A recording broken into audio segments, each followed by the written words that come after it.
Coucou les amis, alors aujourd'hui je vais vous expliquer ce que c'est un adjectif.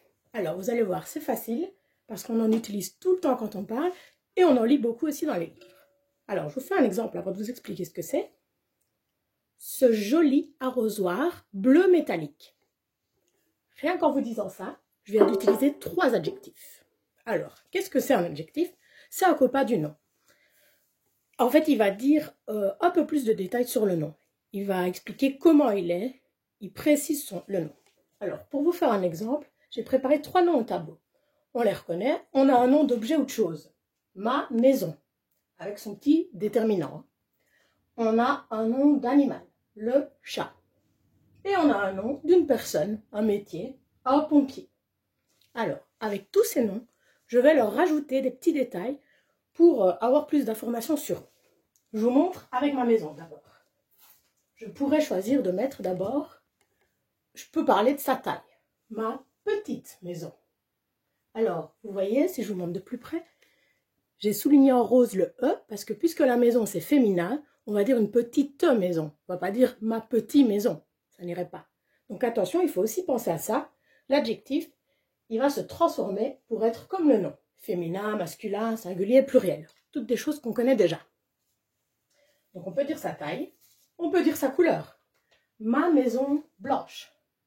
Alors là, vous voyez que parfois un adjectif, on peut le mettre devant, on peut le mettre derrière le nom. Ça, pour le savoir, il faut l'écouter dans votre tête, il n'y a pas d'autre solution. On écoute si ça va ou pas. Ce serait bizarre de dire ma blanche maison. On sait qu'on doit dire ma maison blanche. Ce serait bizarre de dire ma maison petite. On sent qu'on doit dire ma petite maison. Donc ça, voilà, c'est à vous de le sentir. Si on le met devant ou derrière, les deux peuvent aller. Alors on peut utiliser bien sûr 2 ou 3 adjectifs pour le même mot. Ma petite maison blanche, ça va aussi. Ça donne même plein d'informations. Il y a mon chat qui s'invite dans la vidéo. Désolée. Donc ça vous donne même plus d'informations. Alors on peut aussi dire son âge. Ma vieille maison, par exemple. Donc ça va, si vous commencez à comprendre un petit peu plus.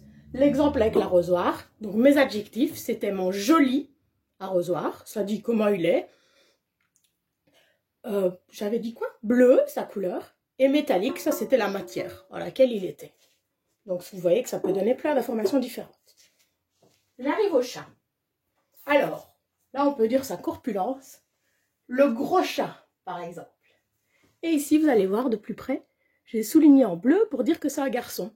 Si ça avait été une fille, on aurait dit grosse. Donc de nouveau, ça s'accorde bien avec le nom. Alors, on peut dire sa couleur, le chat noir. Et on peut dire aussi le chat errant, par exemple, pour changer un peu. Donc errant, ça veut dire qu'il est perdu ou qu'il vit dans la rue. Ça vous donne de nouveau une information sur le chat. Enfin, j'arrive au pompier. Alors là, on peut dire plus ou moins son âge. Un jeune pompier.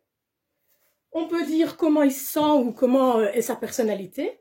Un pompier motivé, par exemple. C'est aussi un adjectif. Ça dit comment il est, le pompier. Et enfin, un autre exemple, un pompier italien.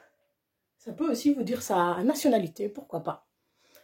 Donc voilà, vous voyez un peu que les adjectifs, ça peut être un peu toutes sortes de mots, tant que ça donne un détail sur le nom.